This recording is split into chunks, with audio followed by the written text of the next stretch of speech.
हमारी संस्कृति, हमारे संस्कार सदा रहे हमारे साथ। भारत की पुरातन गाथाएं और महान संतों की वाणी। सब्सक्राइब करें तिलक कथाएं। तुम सतयुग में अपनी मानव देह छोड़कर जब आए, तब से तुम केवल दिव्य लोक में ही भ्रमण कर रहे हो। इतनी देर में धरती पर सतयुग, द्वापर और त्रेता युग भी गुजर गए हैं। अब कलयुग का समय है। कलयुग का प्रभाव ही ऐसा है वत्स, कि धरती के वातावरण में पाप और अधर्म के बादल छाए रहते हैं। कलयुग कर्म युग होता है। जो जैसे कर्म करेगा वैसा ही फल पाएगा। किंतु प्रभु, उनके कर्म इसलिए अच्छे नहीं हैं क्योंकि उन पर कलयुग का प्रभाव है। वातावरण में ही जब धर्म और भक्ति नहीं रहे तो उनका क्या दोष? उनके आचार विचार तो वैसे ही होंगे जैसा वातावरण होगा। प्रभु, जब पाप की बरसात होगी तो कोई पाप से भीगे बिना कैसे रहेगा? आप उनके कर्मों की सजा देंगे उन्हें, तो ये उनके साथ न्याय नहीं होगा प्रभु। आप उनके माता पिता हैं। पिता बनकर मत सोचिए, माँ बनकर सोचिए। बच्चा अच्छा करे अथवा बुरा, माँ उसे कभी सजा नहीं देती, सदा करुणा देती है। आप भी करुणा दिखाइए प्रभु। करुणा अवतार बनकर जाइए धरती पर और धरती मानव दुख को दूर कीजिए। हम तुम्हारी भावुकता से प्रसन्न हुए वत्स, और हमने निर्णय ले लिया है कि तुम्हारे भीतर इतनी करुणा जागी है तो मेरे स्थान पर तुम ही मृत्युलोक में जाओगे, मेरा करुणावतार बनकर, और सारे संसार को दुखों से मुक्त करोगे।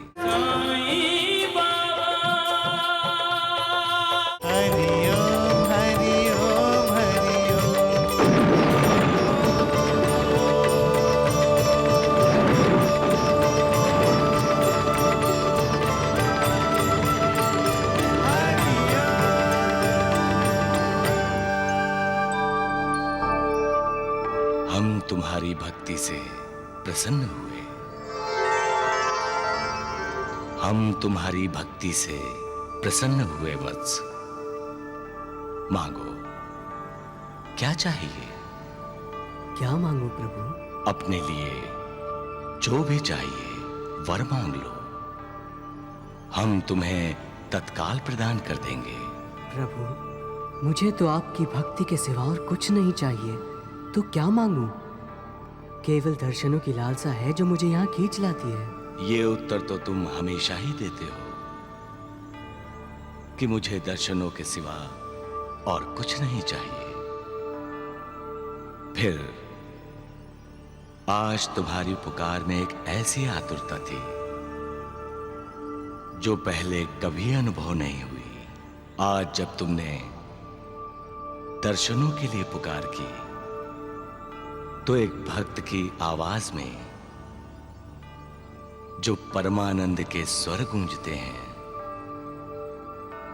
वो स्वर उस आवाज में नहीं थे, बल्कि एक व्यथित हृदय, एक दुखी आत्मा की पीड़ा के स्वर सुनाई दिए।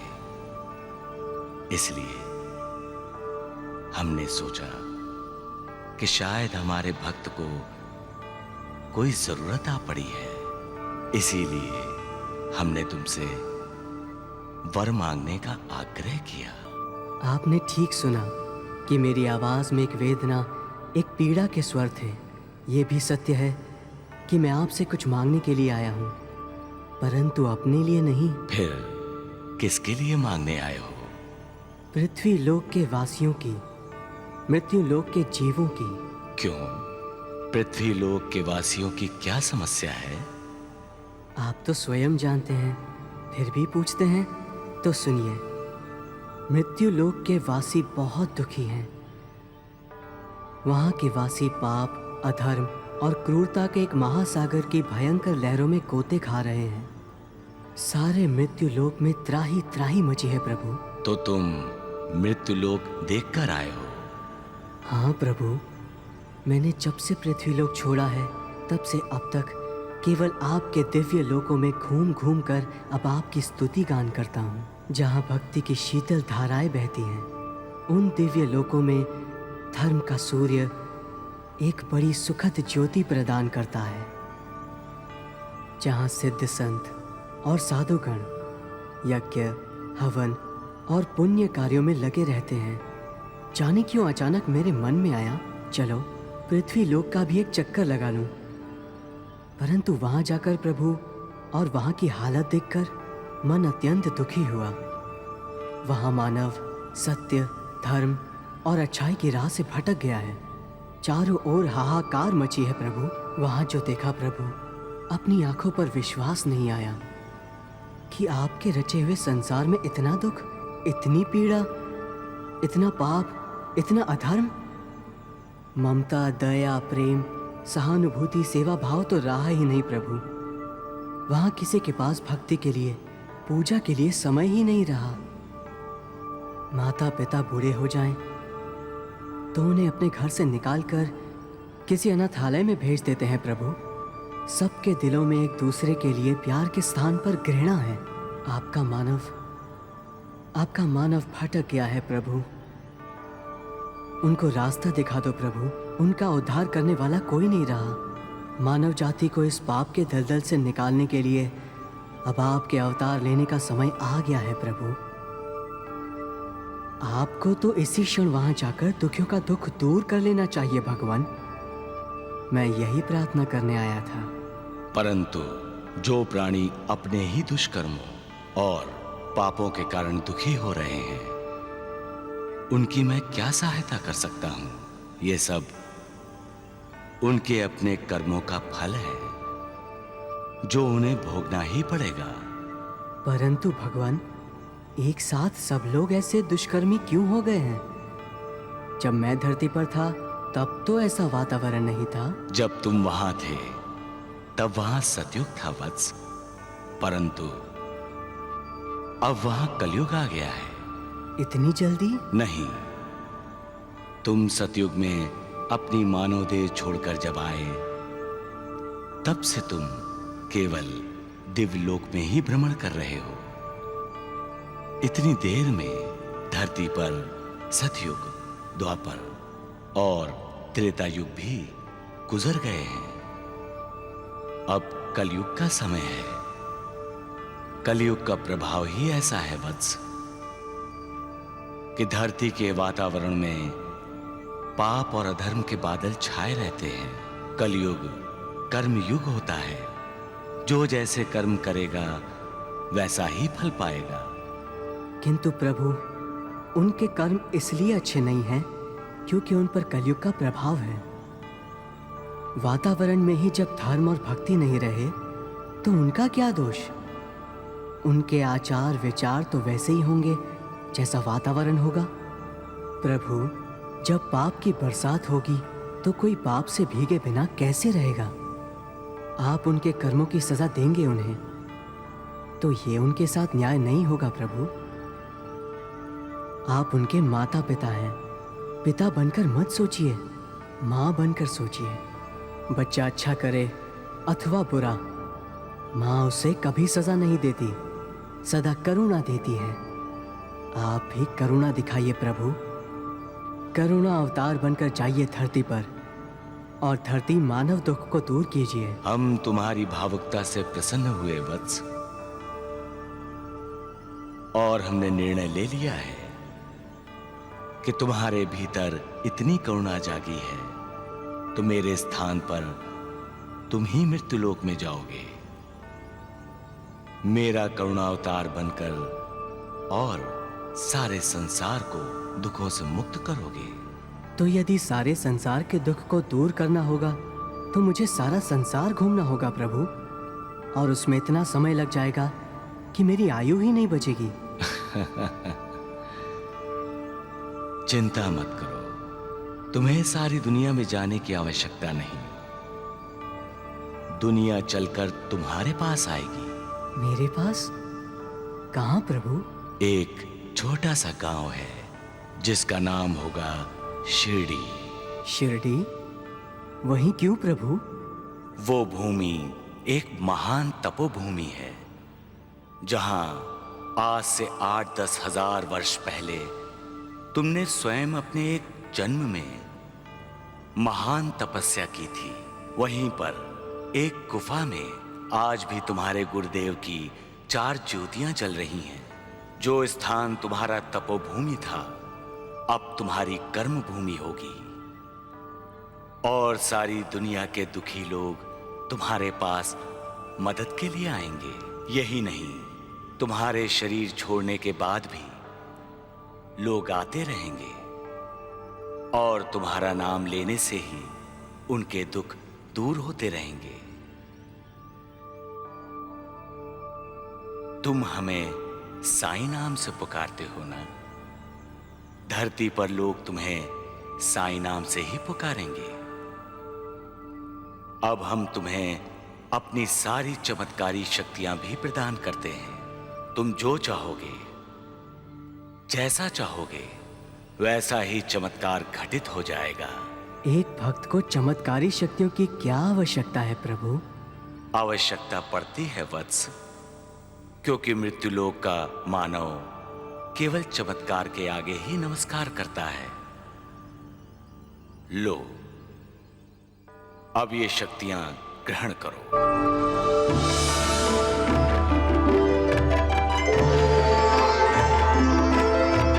परम शक्ति से जैसे ही जाने की आज्ञा पाई, कर प्रणाम जाने को मुड़ा तो और एक ध्वनि आई। मैं हूँ ब्रह्मा, मैंने सृष्टि रची है सारी, मातृभाव से सींची मैंने ये फुलवारी। तू मातृभाव लेके जा, मेरा स्वभाव लेके जा, ये मेरा वरदान है तुझको, तुझ में सब देखेंगे मुझको।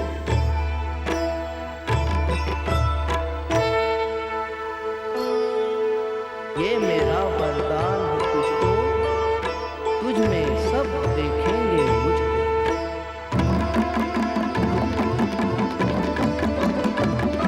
ये मेरा वरदान है तुझको, तुझ में सब देखेंगे मुझको।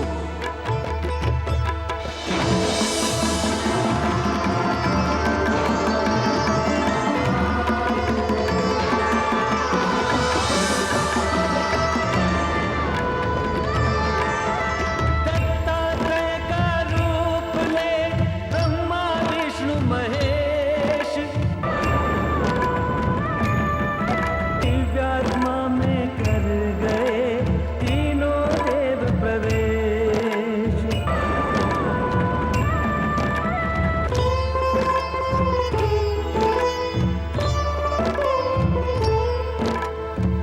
चामुखी दिशाओं की परिधि से निकल के परमात्मा चला एकात्मा में ढल के।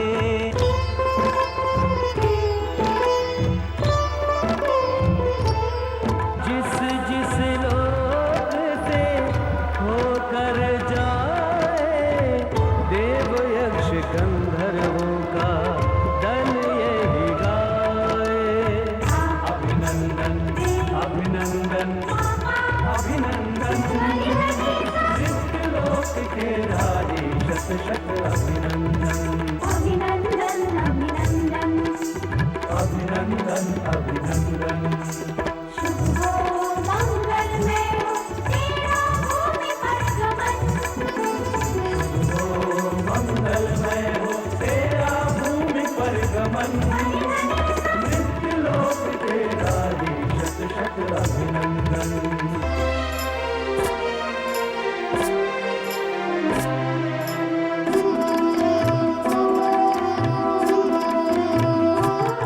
ये कौन आसमान से जमीन की ओर आ रहा, करोड़ों सूर्य का प्रकाश लेके जगा रहा, ये कौन देव रूप है, ये कौन पुण्यवान है, ये कैसा तेज पुंज है, ये कौन शक्तिमान है। ईला इंद्रो श्रीधर्षवा, शंखनाद घंटनाद और स्वस्तिवाचन, मंदिरों के ऊंचे शिखर करते अभिवादन।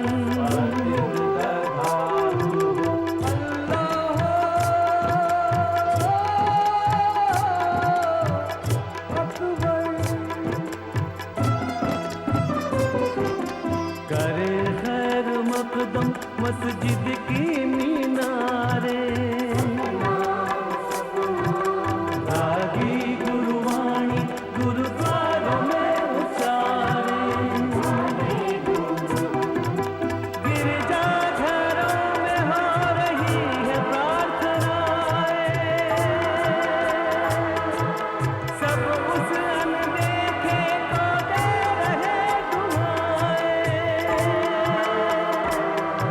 अदब से हर मकाम उसको अपना कह बुला रहा, करोड़ों सूर्य का प्रकाश लेके जगमगा रहा, ये कौन देव रूप है,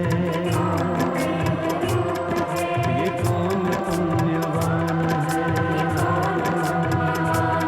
ये कैसा तेज पुंज है,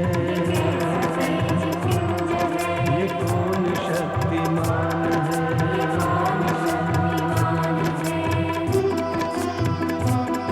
धरती पर आने के बाद किस माता के गर्भ में इस दिव्य आत्मा को मानव शरीर का चोला पहनाया गया, फिर उस मानव शरीर ने किस स्थान पर जन्म लिया और वो कौन सा साल था, किस मां की गोद में वो पले बढ़े, किस मां की उंगली पकड़कर उन्होंने चलना सीखा, किस गुरु ने उन्हें वेद शास्त्रों का ज्ञान दिया, या किस पीर ने उन्हें कुरान पाक की आयतें पढ़ाईं। इन सब बातों का कोई ठोस या प्रामाणिक सबूत नहीं मिलता। हां, इस बात का ठोस प्रमाण मिलता है कि तमाम संसारियों ने उन्हें पहली बार एक नीम के पेड़ के नीचे समाधि अवस्था में बैठे हुए देखा। वो एक 15-16 साल के तरुण योगी के रूप में दिखाई दिए थे, जिनकी मोहिनी कुछ ऐसी थी कि जंगल के पशु पक्षी सब उनकी तरफ आकर्षित हो रहे थे।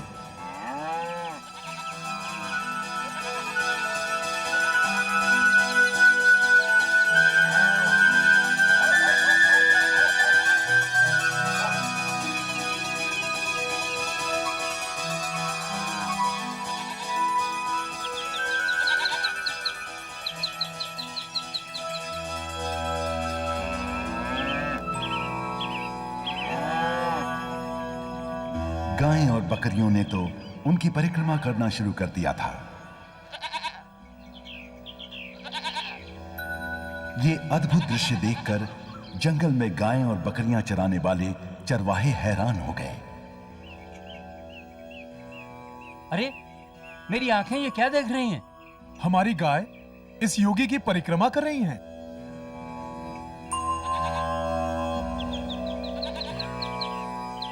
और मेरी बकरियां तो चरण स्पर्श कर रही हैं।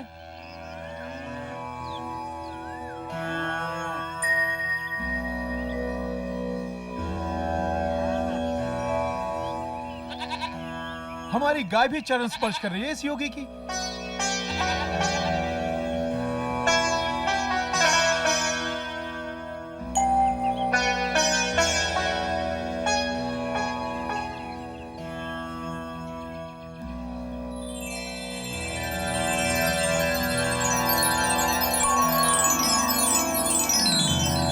देखो, पेड़ों से झड़कर फूल जोगी के चरणों में गिर रहे हैं।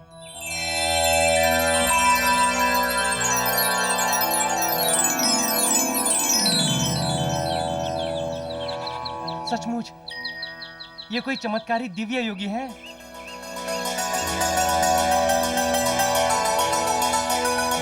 मुझे तो ये कोई महाअवतार लगते हैं।